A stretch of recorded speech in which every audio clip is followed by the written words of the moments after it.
Rory, Nicholas, welcome on the show. So, we're going to talk about systems thinking, and I'll hand it right over to you. Okay, well, we're going to talk about not systems thinking. So, one of the ways I initiated this discussion between us, Sean, was to say that you talk quite a lot about systems thinking, and I'm sufficiently intimidated by your engineering background not to say you're talking nonsense, but I operate in a arena in which people are constantly talking about systems thinking. And we maybe as we go on, we can get into a little bit more about what they mean by that. But I think I've got to the stage where, at least in my field, when I hear people talk about systems thinking, I reach for my gun, not literally. I think it's bullshit. Now, I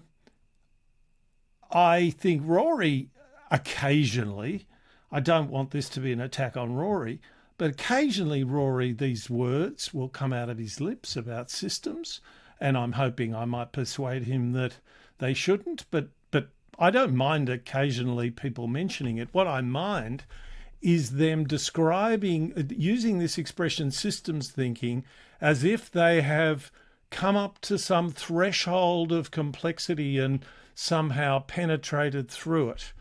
And that's kind of an okay metaphor for some of the stuff out of the Santa Fe Institute and so on.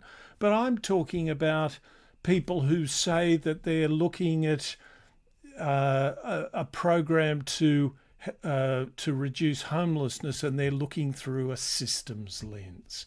Well, bullshit. You're not. Or if you are looking through a systems lens, the thing that the programs that you're critiquing are also looking through systems lenses. We're talking about whether the way you're looking at it is a good way to look at it or a bad way to look at it. And that's maybe where I'll end my introduction to my provocation. Rory, what do you think? I'm going to be a little more indulgent, actually, and for several reasons. Okay, I suppose that complexity has attributes that simple Newtonian problems don't. Okay, and at least if you use the word. Right. Well, no. Okay. Let me hop in for a sec. But maybe I should do this later. But look, you know about Newton? Newton proposed that the world was a system. He was a systems thinker, wasn't he? Now, you can then argue about whether he had the right systems, whether there were more things in heaven and earth than were dreamt of in his system.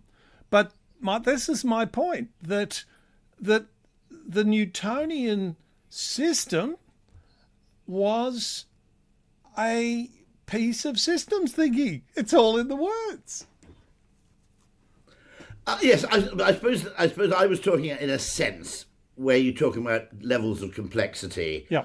And Newton himself said, what is it? I can predict the movements of heavenly bodies, but not the madness of people. Yeah. So, there are levels which are entirely calculable and predictable, okay, and which are possessed of a kind of proportionality. And you might also argue there are mechanical systems. Admittedly, they are systems, but they're very simple systems. They're not complex systems, where the optimization of the parts also brings about the optimization of the whole, and where to intervene in the system, you intervene in the most obvious way. Okay? Now, I agree with you that often this is used. You're absolutely right, because any economic model is a system. Yeah, that's right. This is absolutely true. However crude and simplistic it may be, it still can be described as a system. And that what we're really talking about is different levels of complexity, and the very different attributes that those different levels of complexity would have in terms of how you can intervene, how you can predict, and what you need to do in order to try and improve them. But someone who said, someone who said, I suppose, what they're really saying when they say, I'm going to look at the problem of homelessness through a systems lens, is saying, I'm going to cast the net a bit wider in looking for both cause and effect. And so, you could look at it very simply through the lens of people don't have a home, we'll give them a place to live, which may or may not work, and surprisingly often doesn't, actually. Yeah, yeah. Because particularly if you have a homeless shelter which doesn't allow drugs and alcohol, the people won't go there, or they'll go there and very rapidly get kicked out. And you could say, well, how did these people become homeless in the first place? Which is at least a wider inquiry. Which, okay, there's always that famous, inverted commas, trade-off between explore and exploit, which I don't think is really a trade-off. I think they're two parts of the same whole. But nonetheless, someone who's using that phrase is perhaps to be commended, I think, even if they're misusing the phrase, because at least they're making an effort to go one level deeper. So, okay. So I'm being very indulgent. No, that's fine. I mean, this is a good question. What's my beef? I can't think of anything sillier than me saying, oh, they shouldn't use that term, they should use another term. I'm saying that they're giving themselves airs. I'm saying that they're putting themselves over as having performed this remarkable trick of being holistic, and in many cases they're actually not being very indulgent to the system that they come into contact with, that the system that they're critiquing. They're not asking, for instance, am I the first person who's ever thought of asking homeless people how they see it? Am I the first person to think of involving them in the process of governing this business? Because if they ask that, I think they'll come to somewhat different conclusions. They'll realise that, lots of the sort of basic things that are taught in social work at university, this is all extremely basic. Now, it is possible that it's not being done. And then one might become curious about why it wasn't being done. And perhaps the reason it's not being done is not because we need some new consultants to point out that this is a system that we should attempt to look at in a holistic way. Perhaps it's not being done. Perhaps not doing the obvious is a sign of the disparate nature of power in this system. The fact that the homeless aren't really getting, we're not really finding much out about the homeless, that the experience from the point of view of homelessness is, I won't say at the centre of it's at the centre of the program along with a bunch of other things. It's not the only thing that is guiding the program. It's a useful thing to say, let's do that. It's not, I think this word systems again is misleading, because systems are about things, and the problem is that this is about people. It's about governance, it's about collective action, not just a system that is being worked upon. So that's a... Well, it's emphatically true that anything involving people has to acknowledge phenomenology to an extent. Yeah.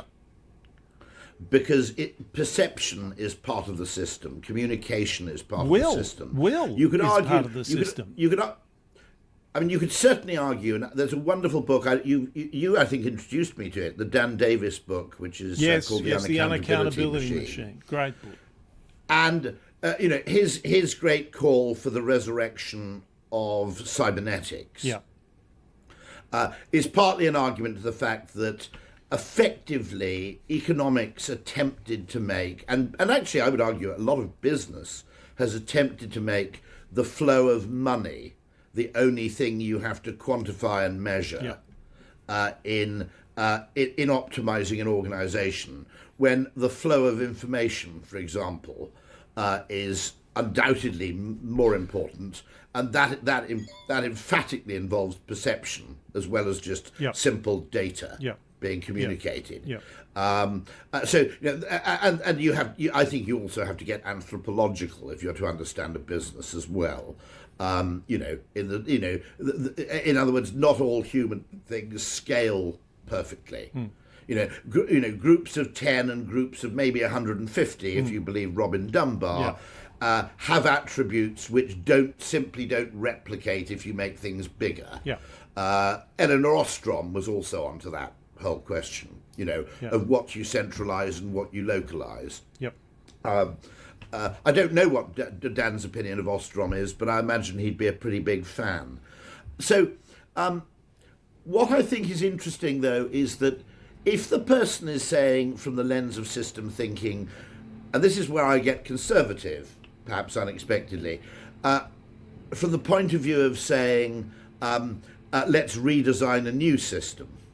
I'd be cautious, because you may not fully understand how the old system works and how you might need to intervene in it to improve it. On the other hand, creativity is often about an oblique solution. One thing I do notice, which I think is important, is that there is what you might call performative problem solving, where you deliberately try and intervene in a problem in the most direct and obvious way possible, as a way of signalling that you care about the problem or that you're trying to solve the problem. Someone who is, on the other hand, being sincere will often look for oblique, tangential, or indeed sort of butterfly effect interventions. Now, those may be better at solving the real problem, but they're not very good at signalling that you care about the problem. Now, you could argue that broken windows theory is, one example of that, which is that it seems it's much better to call for, tougher sentencing or something as a way of reducing crime in a neighbourhood, or more policing. Whereas, going around, effectively dealing with trivial crime, or in some cases improving the environment by, in one experiment we did, painting shop shutters so they looked effectively less as a kind of, tacit signal of criminality. The oblique solution often doesn't score the headlines. And of course, the worst form of that in government is we have allocated a budget of X towards this as proof that you care, without any particular thought about how that budget will be spent. So, I suppose I'm always sympathetic in people who are at least acknowledging that the solution is complex, because most people don't, in fact. But in fact, the most boring explanation is lack of funding. So what I do, see, the one promising direction to take the case is to take your point about performativity more seriously and say, why don't we look at the way in which performing the solution is crowding out the solution? That's really what you're saying. And so that's not system thinking particularly. That's bug fixing. That's noticing. No, it's not system. Everything's systems thinking. If you're going to call that systems thinking, it's very different to. It's got nothing to do with the Santa Fe Institute. It's got nothing to do with modelling complexity or any of that. It's saying, hang on a minute. You used the word phenomenology. It's understanding this as a phenomenon, to understanding the process by which this group of people home in on a problem and try and solve it. And then you say, well, hang on a minute. You people, if you're really honest with yourselves, you're putting your own performance, you're making your own performance a too big a part of this. You kind of need to do a bit of Buddhism on yourself. Somehow get yourself out of the scene and let the phenomena speak more. Don't you think? To be honest, it's worth noting that in a lot of settings, and this is sometimes driven by, this is often driven actually by silos in business.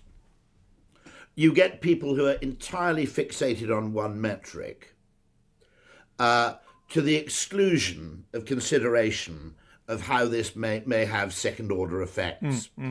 And consequently, one thing that systems thinking, I agree, it's a pretty vague term, and by the way, how broad do you want to go, etc. Do we go to the Gaia hypothesis straight? Every time we have a small problem in business, do we have to consider the Gaia hypothesis? Okay, that would get a bit impossible. But if it means simply, if you say the use of it is simply not, basically what systems thinking means when it's used casually is not crude, obvious pursuit of a single attractive metric on the assumption that everything will therefore proportionately improve, okay, then maybe what we should do is, when people say systems thinking, they're really saying we're not going to practice the most obvious form of thinking here, which is, we're not going to pretend this is an entirely simple system where the optimization of the parts will lead to the optimization of the whole, and where the performance of an obvious action will necessarily be good. And we will accept one quality of complex systems, which is that sometimes, for example, sometimes you actually make the whole system faster by making parts of it slower. I mean, that's a deeply counterintuitive thing. And if what you're saying by this is we're simply opening the door to the non-obvious or the counterintuitive, or even better still, you're using it as an admission of honest ignorance. Okay, so if you go, I think we're going to have to look at this through a systems lens. And what you really mean by that is we don't fully know what's going on, and doing the obvious thing may not be the best thing to do.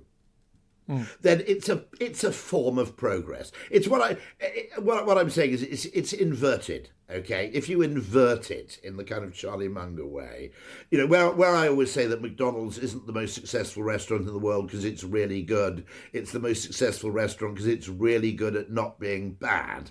Okay, then I would regard anybody as saying systems, okay, as at least having acknowledged the fact that the world isn't black and white, and that there is a degree of complexity, and also, even more important still, acknowledging what you don't know.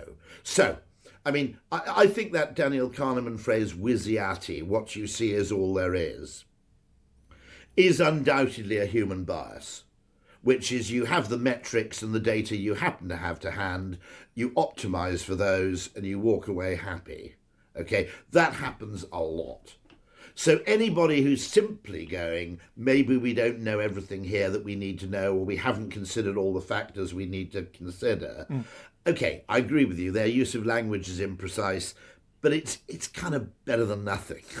Okay. Well, on that subject, are you saying, Nicholas, that there's a lot of people going round? Is your main beef here that there's a lot of people going round saying, "Oh, let's take a systems thinking approach," and they're not taking a systems thinking approach the way Rory's describing it, and they're not taking a systems thinking approach the way you would describe it, in terms of you have different avenues to look at things and different tools. Is that your primary beef? My beef is that they're bullshitting, and my beef is that they're getting themselves further away from describing the nature of what they're doing if they're successful at solving problems, and the nature of what a good way to solve problems is. So I think, to get back to something we spoke about a little bit earlier, I think the essence of trying to solve problems is to notice things, to wonder about things, in terms of what Rory was saying earlier, certainly to acknowledge one's own ignorance. But I guess that there are systems that are incredibly stupid and dumb, but most systems that we critique are not really like that. They're administered by people who've got quite a lot of experience with the thing that they're dealing with.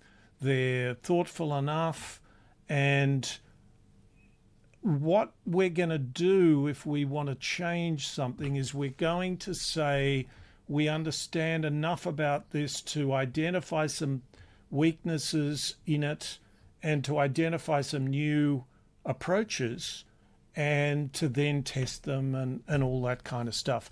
It's in other words, that's not really, it's only systems thinking in the very, very tame sense that Rory was outlining earlier. What it is it's bug fixing. It's looking for problems and trying to solve them. It's trying to notice things that we might not have noticed before. Partly fueled by humility, by the knowledge of how little we know. And I just think that's a much more promising way to understand what it is that we're trying to do. Because we're very, very rarely in a situation where, let's say, Rory used the term butterfly effect.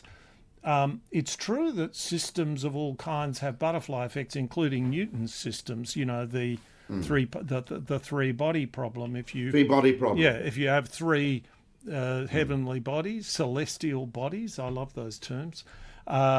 Rotating each other, then you get butterfly effects all over the place. Now, it's kind of in the nature of a butterfly effect that you can't manage using a butterfly effect. So again, another point that I'm making here is that this word systems thinking sort of turns up at the end. If you're trying to interact with a three-body, with three interplanetary, three celestial bodies, you might be able to do it. You might be able to do some things, but it's very hard. And you, anyway, you go. You've actually written one of my favourite ever papers, which I think actually bears on this problem, which is your idea that the worst thing that economics did for the world is teaching people the idea of trade-offs. Yeah, we're teaching them that it's axiomatic. Exactly. That it's axiomatic that there is a trade-off between two things. That's right. And so, for example, cost and quality. Cost and quality. Cost and quality will be. I mean, interestingly, Southwest Airlines, you would always assume that there's a kind of a trade-off between high price and high customer service. Yeah. And Southwest Airlines actually. I tell my wife it's not true, but she tells me you get what you pay for. Anyway, you go on. I mean, interestingly, I think your great point was Toyota, wasn't it? Which had a very, very low level of fault-finding inspection because they resolved the apparent trade-off by building quality control into the manufacturing process, as you put it earlier, rather than putting it at the end. As you put it earlier, they understood that to make things faster and better, you make some things slower and worse, or that is more expensive. But the great factoid that shows this is that when I first learned about this system in the Australian car market, there were two cars that had the best build quality in Australia, which had a technical measurement of errors per car, and they were the Mercedes-Benz 350 SLE and the Toyota Corolla, and they achieved it in diametrically opposite ways. The 350 SLE had a sort of a team of inspectors, and the Toyota Corolla had no inspectors. They'd built the process of inspection into the process of performing any function at all. And I think famously in Japanese car manufacturing, anybody on the line could stop the production line. They had ropes that they marvelous. Could pull, you see, this is another marvelous story. Now you've got me going. So there is this thing called the andon cord. And it's true that if something goes wrong, the andon cord is pulled. Now, the thing is, the Americans, when it finally became impossible for the Americans to deny the extraordinary productivity miracle that was going on at Toyota, they sent their engineers out. I can show you the graphs for the 15 years while Toyota tripled their labour productivity, and the Americans did nothing. And then eventually they go, oh, we better do something. And what they did is they sent their engineers out to Nagoya, Toyota City, and you may have heard of Edwards Deming, who was he was American, ironically, jazz player and statistical control guy, and he sort of like Bill Clinton without the statistical control. And anyway, he was a funny guy, and they turn up, and he says, the Americans come, they bring their notebooks, they walk around the factory, they ask questions, they write it all down, and they go home and they try to copy us. But they don't know what to copy. And what they didn't know was that the Toyota production system is a sort of socio-technical system which is built on the respect and the self-respect of the people on the line. It doesn't mean that people higher above them get paid more, even though they get paid far lower multiples than in the United States. But this is a system, a bit like a hospital in a way, where the doctors are very important in a hospital, and they're more in a good hospital. They're got a lot more. They're paid a great deal of respect, and they're given a great deal of support. And when the Americans went back to America, they installed andon cords, and they said to the workers, we know about this system. We're so into high quality that if it's not perfect, pull the andon cord. And of course, the workers aren't mad, and they don't want chaos, and they want to be able to come back the next day. And so they don't pull the andon cord, and eventually they get bullied into someone pulls the andon cord, and of course there is complete chaos, and they get rid of the andon cords because they don't know what to copy. Now, I guess to get back to the original point, not that I'm entirely happy to ditch it, but to get back to the original point, I think it's kind of, in the end, Toyota ends up with a system, and you can talk about systems thinking if you like. They didn't really get there with systems thinking. They got there by noticing, innovating, stabilizing the innovation so that can be built into the next innovation, connecting up the innovations, inviting people at the bottom of this process to come up with their ideas, whether they're workers on the line or suppliers. So that's how they did it. They didn't do it with someone walking in saying, "I've got a new system and let's do it." Is that not though, Nicholas? Is that not though that the Americans came and didn't take a proper, genuine systems thinking approach to what they were seeing? They never asked why. Are they systems they thinkers? They took the what and never asked the why. Is that not why it failed? No, because the way I want to describe that is that the Americans weren't humble enough. Not that the Americans weren't systems thinkers. They were both systems thinkers. But both of them know that a car factory is phenomenally complicated. They know that, and they know that there are systems within systems. But would Rory not say, though, that what they took was the technical bit of the system and ignored the socio bit of the system? Is that not the fact? That also happens in politics, where I think you copy institutions and you copy the part of the institution, rather like if you try, and there's a wonderful guy who's written a book on the political mind.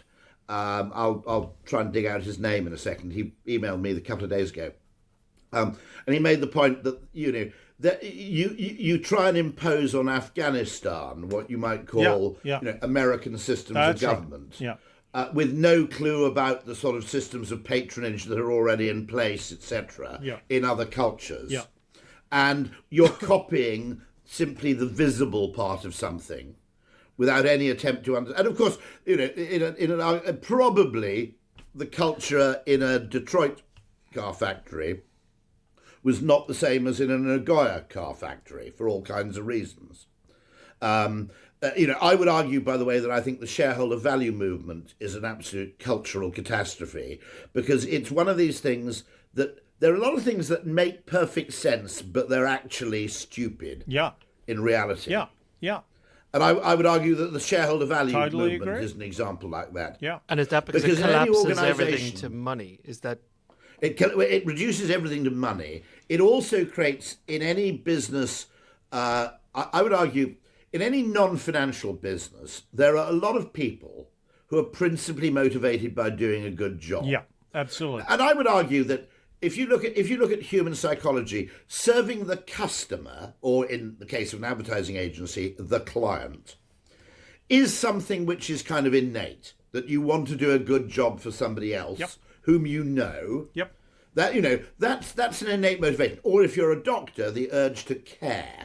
Okay, that's tapping into a fairly basic human, and also reputation, by the way. Okay. So, all of those things actually align fairly well with our evolved psychology. On the other hand, I don't get up in the morning attempting to enrich the state of Wisconsin DMV pension fund, which is probably, I don't know, it might own 5% of my employer. Yeah. Okay. Yeah. I just don't care that much about the long-term welfare of Wisconsin Shocking. DMV employees Shocking.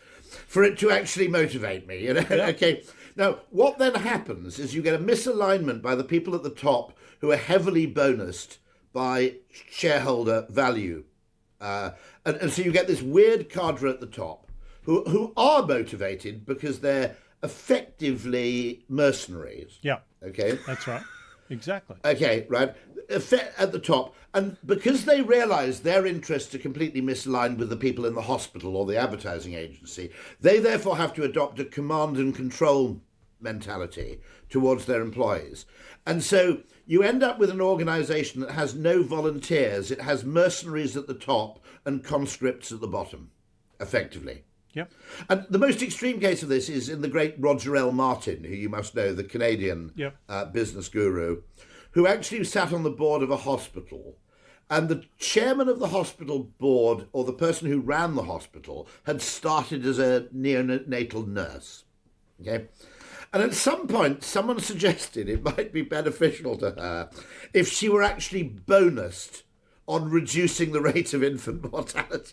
Okay, that it would somehow motivate her far more to save the life of a young child. And her response was, I've spent 35 years of my entire life trying to reduce infant mortality. Yeah. Okay, the idea that I was only really doing it half-heartedly, and now you've come along and said it's 10 grand for 10 grand per kid. Yeah. I'm suddenly discovering this new level of motivation. Yeah. Is actually, it's not only irrelevant, it's actually profoundly demotivating. Exactly. In fact, because it takes something that's intrinsic and tries to make it extrinsic. So all around the Toyota factories that I looked at in 1983, long time ago now, are these big signs saying people come to work every day to do a good day's work, not a bad day's work. This is completely fundamental to the psychology. And no one had ever thought to put signs like that up. And if they had put them up, the other problem is if they had put them up, they wouldn't have meant them. They would have put them up because that was the management fad, like the Andon court. Yes, absolutely. No, so in a sense, I'll forgive anybody saying systems thinking, complexity. I mean, there are words you can't use in business very easily. Like, the only approach to this is sort of Darwinian. It's just not. It's and business is massively constrained by kind of argot and language. Yeah, well, and government. So, and government. Within bureaucracy. And government is hugely constrained within that. Yeah. And so what I think often happens in business is people use completely the famous phrase, of course, is quantum leap. Whereas, of course, a quantum means an immensely small quantity of something. Well, not if you're an electron. True. Yes. Okay. Fair point. Okay. Yeah. Yeah. Actually, if you're an electron, that's equivalent to the hyperspace. Exactly. What was it? Defender. That computer game. Galactic. Yeah. That's it. Yeah.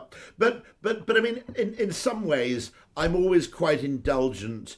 I mean, when I made my point at the beginning that I think cops are better scientists than scientists are, what I mean by that is that, first of all, the first question a cop will ask if there's some murder committed, because police work, Sherlock Holmes and Conan Doyle wrote about this, it involves reasoning backwards, or it involves a form of kind of, the only way you could describe it, I think, is abductive inference, okay? And unlike deduction or induction, it does involve an element of imagination, some leap of perception. Absolutely. Okay. Absolutely. Right? And in a lot of business environments or governmental environments, those aren't allowed. Everything has to proceed from something else. But what cops will do is, if there's a crime committed, they ask, I think, a brilliant question. They'll go door to door and they'll ask, did anybody notice anything unusual between the hours of 8 I think that's a and great 11 question. p.m.? Yeah. Now, it's a totally open-minded question. Yeah. Okay. It will almost certainly bring back some totally irrelevant information. That's phenomenology. And in amongst it, that's phenomenology for you. In amongst it, someone will say a man in a white van, because it's always a man in a white van for some reason. A man in a white van, drove past 4 times. Yeah. Okay. Yeah. And now that has no evidential value, right? You can't imprison someone, for 15 years for driving a white van in a funny way. Although the rates of crime against children would probably decrease if you did, but nonetheless, you can't do it, okay? But it doesn't tell them anything except here's something worthy of further investigation. Yeah. Okay. Now, I don't think the scientific community during COVID did that. I think they had this phrase appeared called the science. Yeah. Okay. Yeah. And the science was the body of peer-reviewed medical information about coronaviruses, which are mostly transmitted by fomites. In other words, they're by contact, by touch. But the point about this coronavirus is it was novel. Okay. Right. And consequently, you can't assume that the body of scientific peer-reviewed evidence is sufficient to help you understand what to do with this damn thing. Okay? And the correct question should have been, did anybody notice anything unusual? Now, I was doing detective work of my own, which is, I've got a friend, brilliant doctor who's a nephrologist in Canada, and she told us that in the early days of COVID, when they got something delivered from Amazon, they basically put it in the garage for 4 days, and then they bring it in and unwrap it because they were worried about contact. And after about 2 weeks or 3 weeks of doing this, I said to my wife, have there been any stories on the news about postmen getting really ill? Yeah. She said, no. Yeah. Have people in postal sorting offices had, extreme levels of COVID? Yeah. Nope. Yeah. Okay, well, we can stop doing that. So now, at that point, I went and bought a bloody Philips air filter, an air purifier, with a HEPA filter. Here you are. You've got the on the assumption that the bloody thing was airborne. Yeah. Right. Also, if I'm being a bit of a shit, on the assumption that if I got lucky, I could sell the bloody air filter for $5,000 on eBay. But by the way, I then got into a huge argument with people because they said HEPA filters don't remove all viruses from the air. To which I replied, well, A, there's a NASA paper which says they actually remove particles far smaller than they're actually designed for. B, viruses don't float around in the air as viruses. They float around in particles of, quite large particles. C, some particles are better than getting rid of some particles is better than getting rid of none. See, I'm much more going to the old jugular. This sort of thing happened constantly during COVID. And they believed that they got this delusional belief that you couldn't have airborne transmission in particles larger than, which was something to do with tuberculosis, I think, infection. That there's a particular disease, airborne disease, where it has to infect the lower alveoli and can only do that if it's on very small particles. Okay, and someone derived from that the assumption that particles larger than 5 microns can't be airborne. To which I said, if only more doctors smoked. We always get on packets of cigarettes, most doctors don't smoke. Now, all you've got to do to prove that's bollocks is to smoke a cigarette. Because when you smoke a cigarette, massive particles, I mean, they are enormous, actually, float through the air and hover around in the atmosphere for quite a long time. Yeah. So what I was saying is that the great thing with the cops is they start off from 2 assumptions. One, people are lying to us, not necessarily deliberately. I mean, but sometimes intentionally, which is also very useful in market research. You cannot take at face value everything everybody says. Okay, but they also start off from the very honest assumption that we don't know everything we need to know, and finding it out is going to be difficult because there are people who are trying to stop us knowing what we need to know. And then eventually you get to the evidential phase. That's different. Now, what I think science does is it makes a hero of the evidential phase without really talking about the investigative phase. And there is a podcast about this called Night Science, and it's by some New York scientists who argue, look, yes, we always talk about scientific papers and what happens when something's proved, but the early stages of science, which they call night science, are basically a load of people in the lab kind of dicking around, okay, talking shit with each other until someone stumbles on something interesting. And better still, the something interesting stumbles into the mind, a prepared mind of someone who can spot either the significance or the implications or the possibilities. But I think there's something wonderful. There is something wonderful about, simple acknowledgements that the world isn't simple. And also the readiness, as you said, to abandon the idea of the trade-off, which permeates all business thinking. As you said, there's a trade-off between price and quality, etc., etc. Is undoubtedly it's very, very common in government, which is the standard narrative in government is that things are underfunded, which is why they're underperforming. Yeah, and another standard narrative in government is that. Yeah, that you can't. That things cost money, and lots of things don't cost money. Quality on the Corolla saved a lot of money, and there's a deep series of pathologies there. What I was going to say to Sean was that I think I should have got Rory to make my case right at the beginning, because the story of the policeman is a perfect example of someone who unpicks a diagnosis that's wrong, gets to a diagnosis that is right, and doesn't do it by saying, "Oh, we've got to do system thinking here." They do it by saying we've got to look at this in different ways. That is a lovely segue, because I was going to throw a hypothesis at you both. Which is, from my perspective, I don't know how different your positions really are, but it seems to me that what you're really, quite rightfully angry about, Nicholas, is people who throw around the idea of, we'll take a systems thinking approach, which interestingly feels to me like it harks a little bit back to Rory's earlier comment that there's a difference between trying to solve the problem and, overtly signalling that you're solving the problem. That's saying, we're taking a systems thinking approach, a way of overtly signaling to say, we're putting much more thought into this than we would in a simple way. But then what they're kind of doing is they're not using any of the techniques that Rory's talking about. They're actually using and I know you really get upset when I say linear thinking, but they're kind of just stitching everything together. They're saying, now we've got a system That's view. right. And because we have a system view, we know what to do. Yeah, totally. I'd be very uncomfortable. It's a bait and switch trick. It's a bait and switch trick. It's a bait and switch trick. You go, Rory. I'll just heckle. As a metaphor for saying, let's try and reframe this, which I think is a genuine. I totally agree. I think Danella Meadows, in her 12 Ways to Intervene in a System, I think number one is effectively, what is it? It's a redefinition or a reframing of what the purpose of the system is.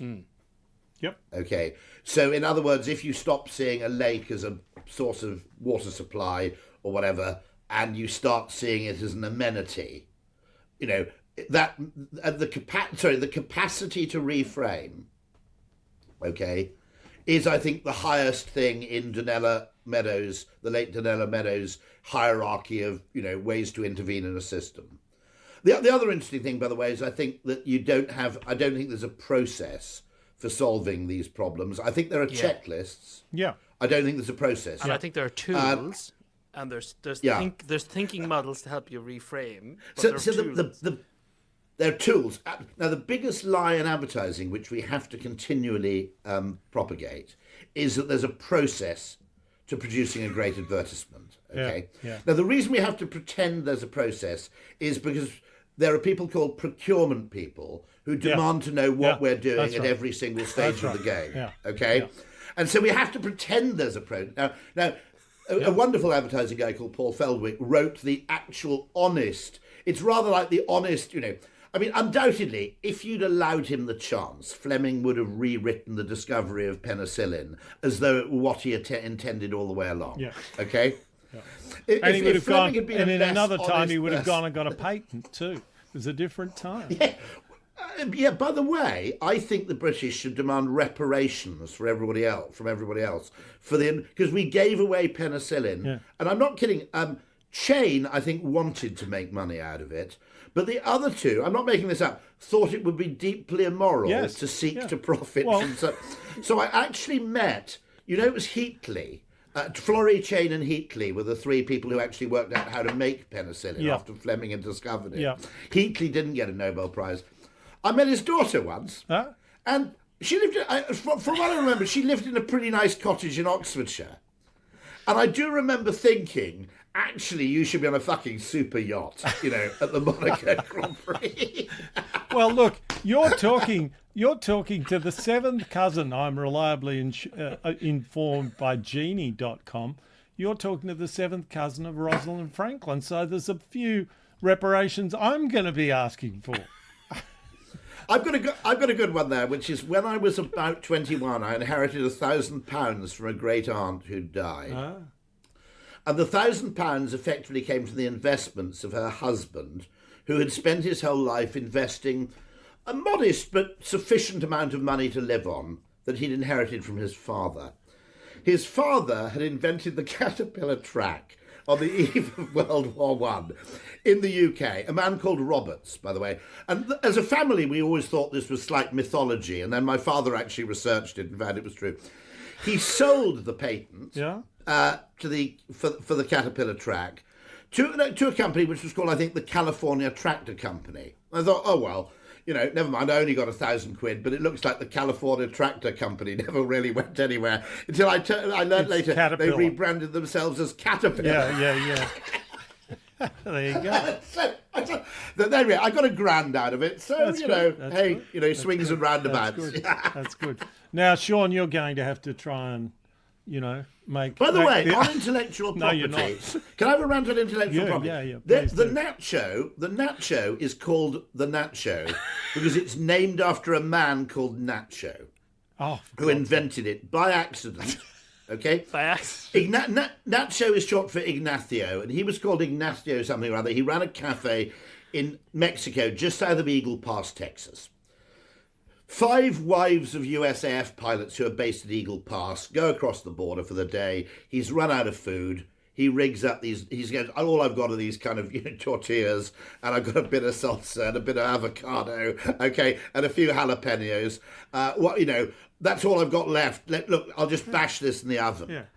And they called them nachos chips. Okay. Now, the guy died in like 1968 or 1973. Okay. But if now he made nothing, right? Meanwhile, there's a guy in Holland who's a billionaire who invented Deal or No Deal, which is basically a stupid idea about opening boxes, right? On TV. And he's got £1 billion.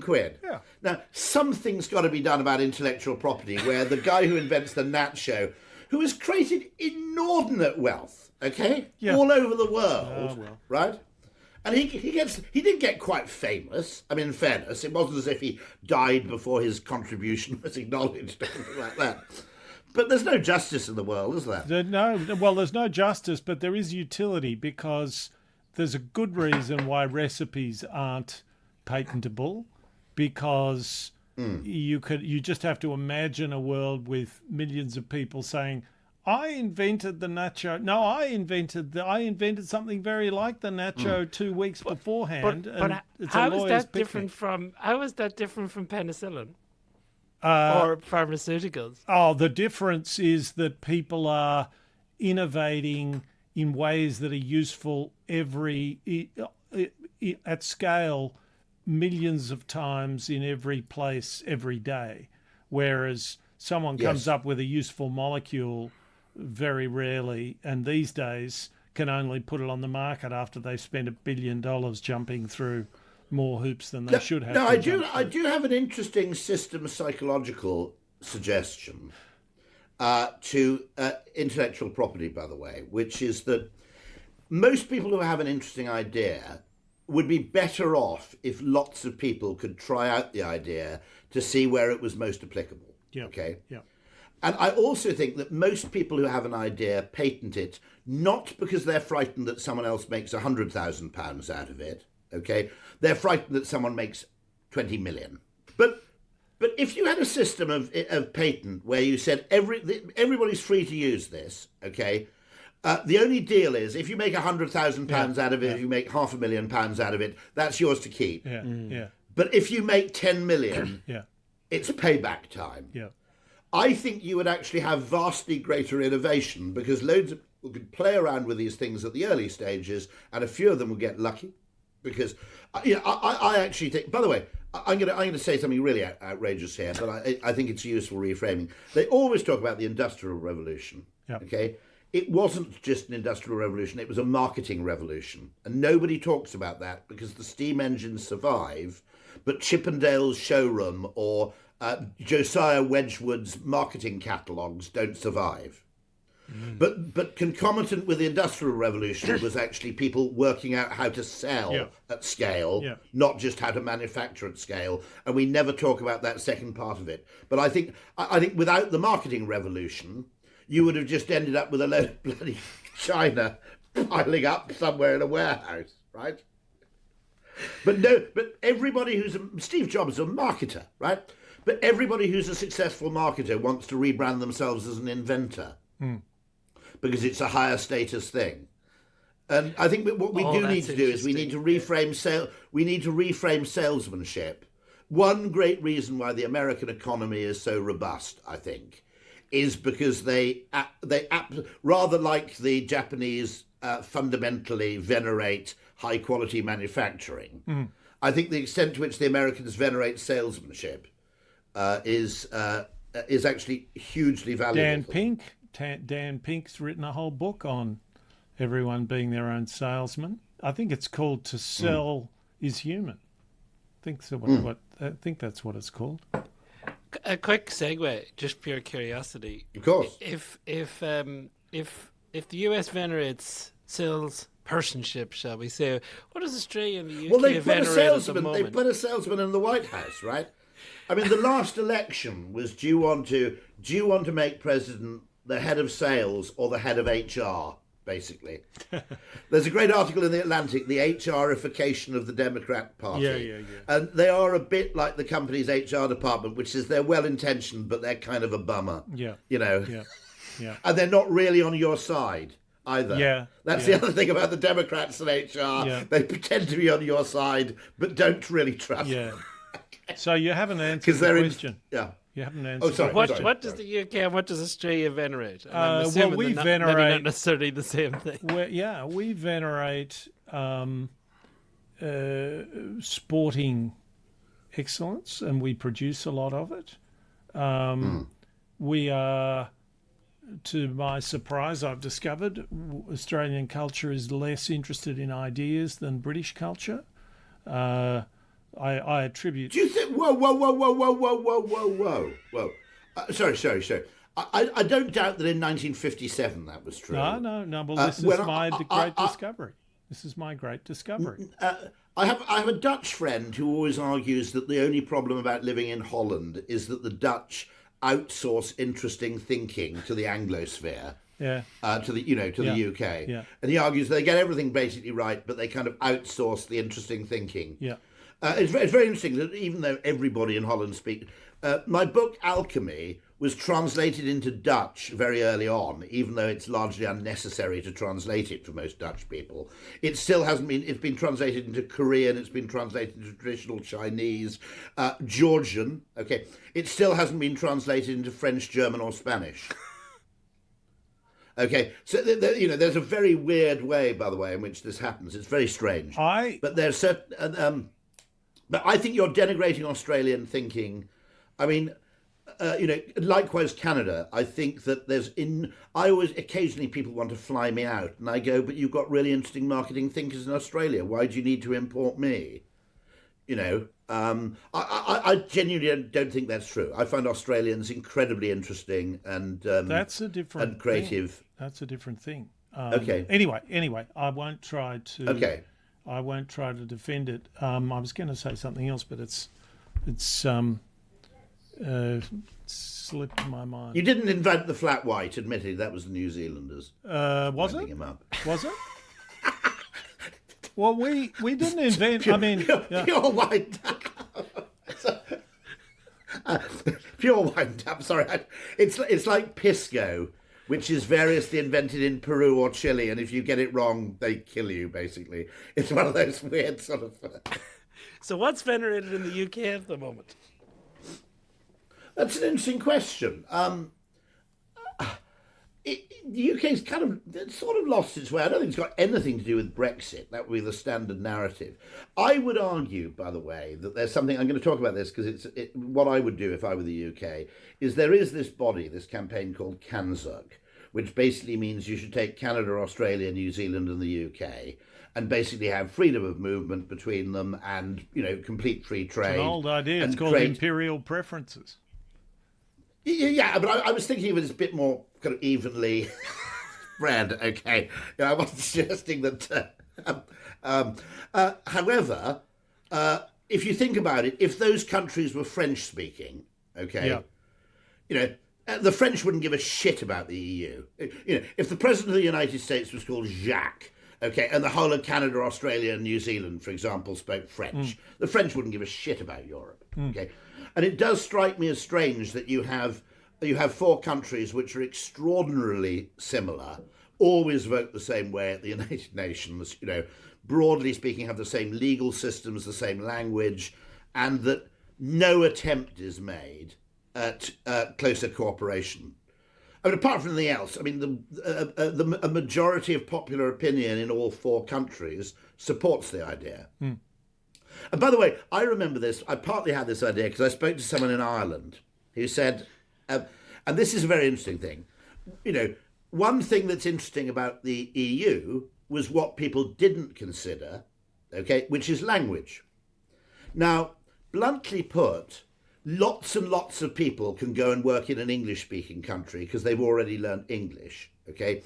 If I moved to Warsaw, I'd be working as a street sweeper, effectively, okay? And until, in order to speak Polish well enough to get a job, I'd have to marry a Polish girl and, spend 5 years there. Whereas people through exposure to the English language and the incentive to learn English, in the other direction, it's completely asymmetrical. And someone in Ireland came up to him once and said, they keep telling me that, we're at the heart of Europe. He said, it's a load of bollocks. He said, anybody who leaves Ireland, he said, they never go to continental Europe. They go to the United States, Canada, Australia, New Zealand, or the UK, right? And if you look at patterns of movement, there are more Britons working in Australia than if you exclude Ireland, there are more British people working in Australia. I'm not including retirees who go to Spain and sit by a pool and stuff, right? There are more Britons working in Australia at the moment than there are working in the whole of the EU. The population of Perth is 1/8 British born, okay? And also, it's not as if it's also fairly equitable because for reasons I don't fully understand, lots of Australians seem to want to come to Britain, which makes no sense to me at all. If it weren't if it weren't for my commitments to sort of family and so forth, I'd be out there in the shop. Oh, well, that's also true. That's also true. Lots of people come here and stay. Yeah.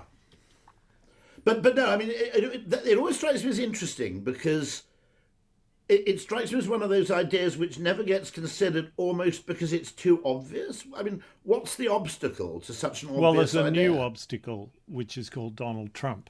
But I thought that's an opportunity, really. The Canadians, not if he's imposing need a few new mates. Yes, but not if he's imposing tariffs on Canadians. I'm not a Trump apologist. Yeah, but this is like, right, Donald Trump's behaviour is like moving into a house and you've got like a really easygoing vicar living next door and you suddenly do everything you can to piss them off. Yeah, that's right. It makes no sense. Okay, of all the neighbours you could seek to have. Okay. Yeah, that's right. So the question, what is revered in the UK? What do you reckon? What do you reckon? In fairness, I would give it high marks, generally high marks, as a place with a reasonable appetite for creativity and innovation still. The level of inventiveness. I'd also make the point, I don't know if this is also true, I think it's also true in Australia, although Gen Z are widely kind of denigrated, I find the younger generation of people extraordinarily impressive, actually. Mm-hmm. Yep, so do I. You'd say the same thing? I would, yeah. Yep. Absolutely. Yeah, and actually broadly impressive too, in that, they seem to have, high levels of curiosity. I mean, we've never talked about this, but, YouTube must help enormously, mustn't it? And actually, it suddenly occurs to me there's so much information which we never realised when we had linear TV, which is kind of time and mood or context specific. And, okay, so YouTube is a brilliant thing because the kind of single issue obsessives who make appalling companions in a pub, the kind of people who would only talk about Deltic railway locomotives, okay? They'd be unbelievably tedious as pub companions. You say, can we talk about something else? Are you talking about the Instagrammer in the UK who was the fishbowl camera? Glorious, bourgeois, yeah, fantastic guy. Okay, trade obsessive. He's brilliant. And so people with mild Asperger's or ADHD who might find it difficult to function in the real world become spectacularly valuable in a world where you have content on demand. So I always joke about this, which is, I think there's something like 100 million hours of footage on YouTube where the subject line starts with how to. Yeah, there's a lot of it. And if your boiler breaks down or you need to I just needed to reset my air filter upstairs, okay?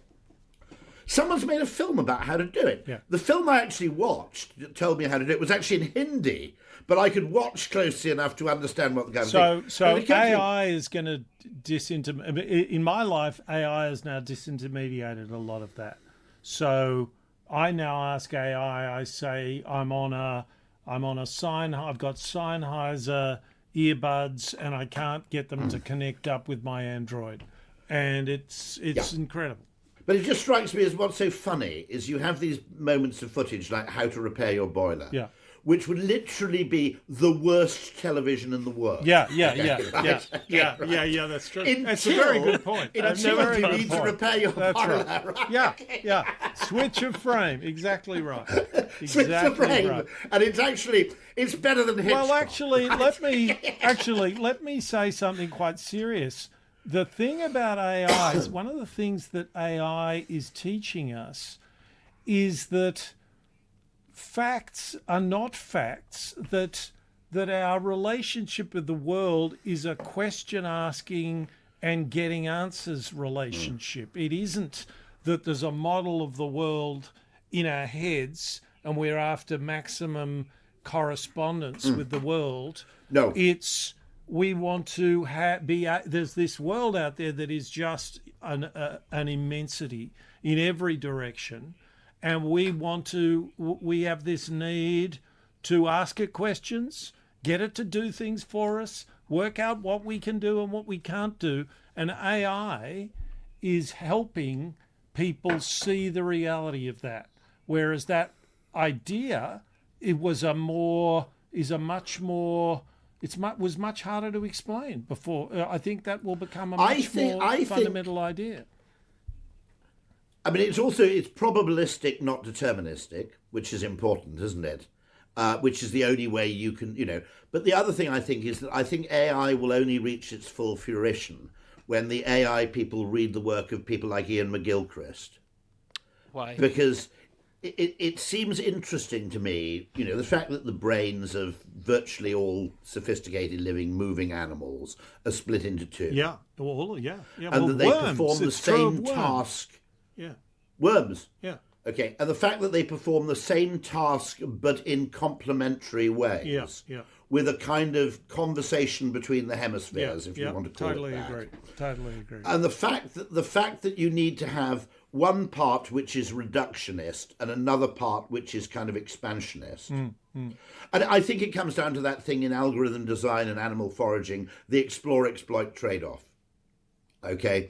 That fundamentally you have this, and it's not a trade-off, by the way. You taught me that, because it's always called a trade-off. The resources you spend discovering and the resources you spend exploiting what you've discovered. Yeah. But of course, that's not a trade-off. It's actually a benign.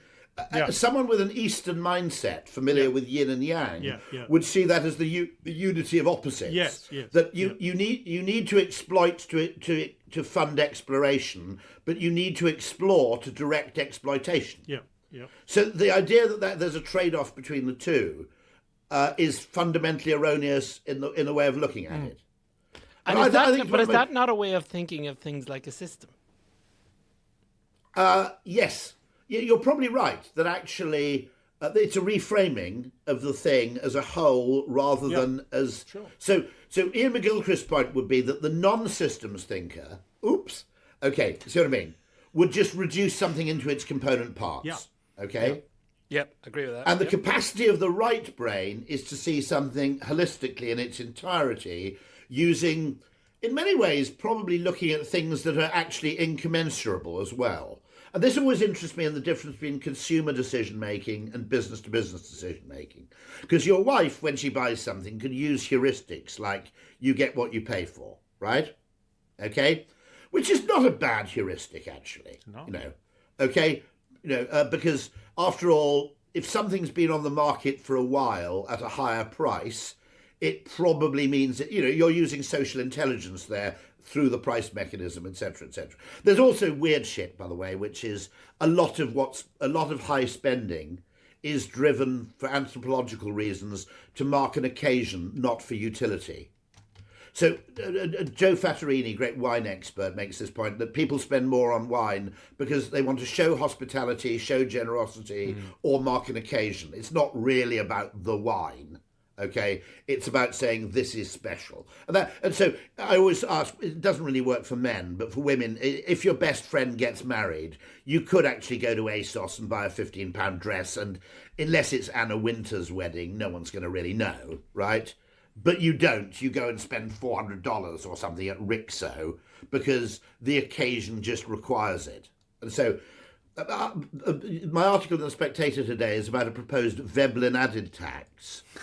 Where I've heard you tell me this part. This is great. Go on. Okay, so the suggestion is there are certain forms of consumption which are massively socially beneficial, right? I don't think pubs should be taxed at all. Because when you fund a pub, when you go to a pub, you're funding a social space, aren't you? Your presence there adds to the general merriment, okay? And when you've left the pub, your buying beer has funded the existence of a pub for other people to use after you've left. Okay, so you're undoubtedly creating a social benefit, every bit as much as if your taxes fund a leisure centre or something, library or something boring like that, right? Okay, so pubs shouldn't be taxed. On the other hand, luxury goods should be taxed because they're rivalrous. They're consumed to get one up on somebody else. This is Robert Frank. Well, okay. it's so my suggestion is, for example, positional goods. Positional goods. That's so Indian restaurants. Henry George goes back to the turn. Henry and Veblen. Yeah. Ah, When you said the position- Veblen, I was thinking, what did Weber have to say about No, sorry, no. Veblen. Yeah, sorry. That's good. I mean, Georgism is undoubtedly true because the purchase of property is rivalrous. Yeah. You're excluding someone else. You're paying for the right to exclude someone else. Yeah. When you fund a pub, you're adding to the... I think the guy who got economics right was de Mandeville, actually. I thought he basically nailed the whole thing. Yeah. So what did he say? What did he say? Bernard de Mandeville was public vices... What was it? Private vices, public benefits. Okay. Public virtues, yeah. Private vices, public virtues. Yeah. Private vices, public virtues. Okay.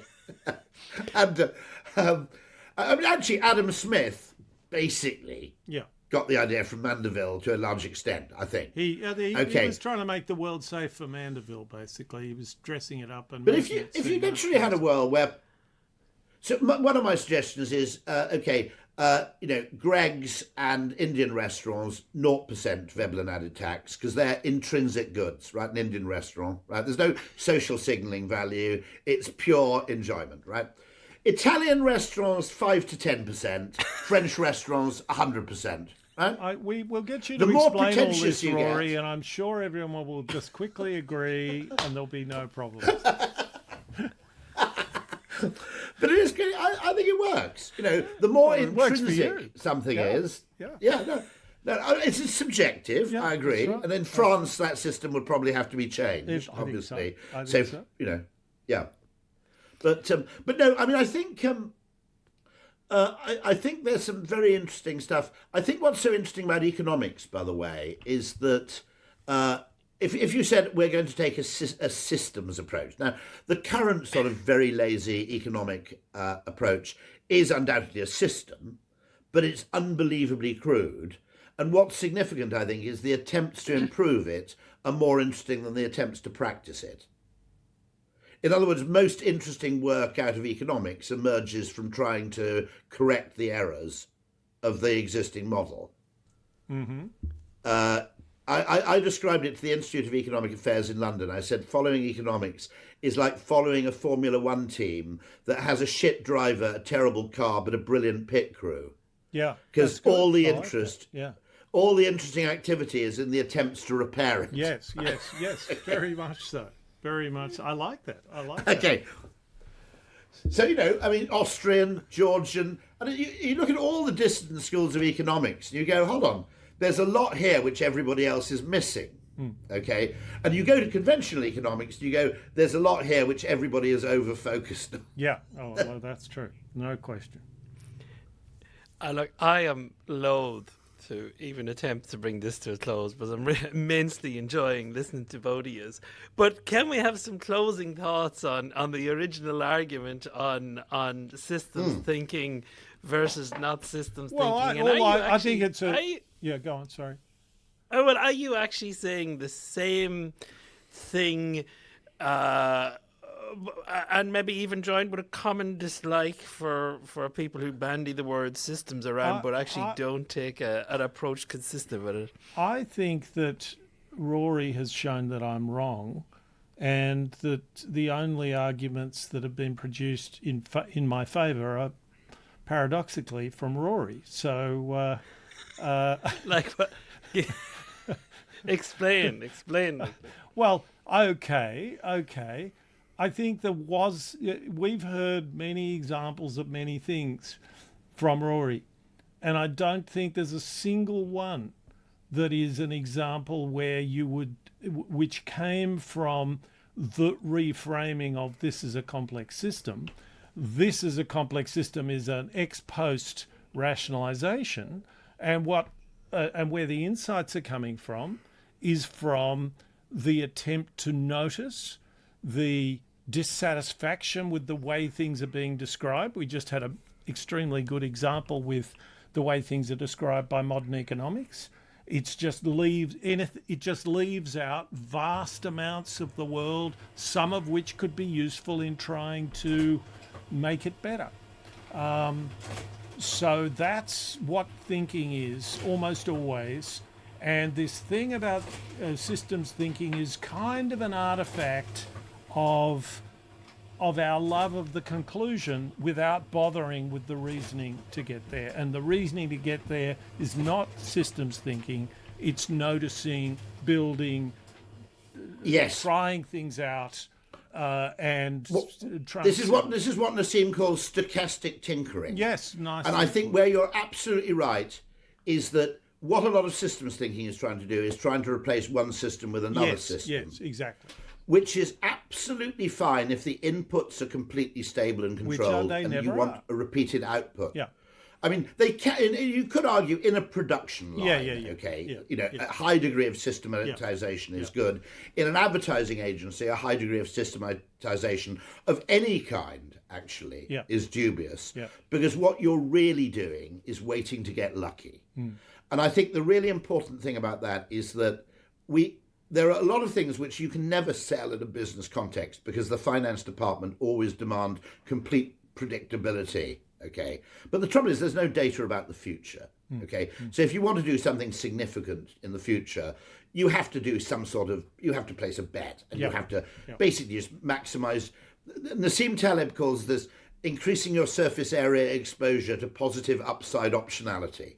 Okay, and I think that's what cops are doing actually instinctively. Did you notice anything unusual? It's the opposite of what politicians and spokespeople do, which is to minimise surface area of attack surfaces. Yes, absolutely beautiful. That's beautiful. We should put that in the. So in other words, you're minimising your surface area because surface area exposes you to attack. Exactly.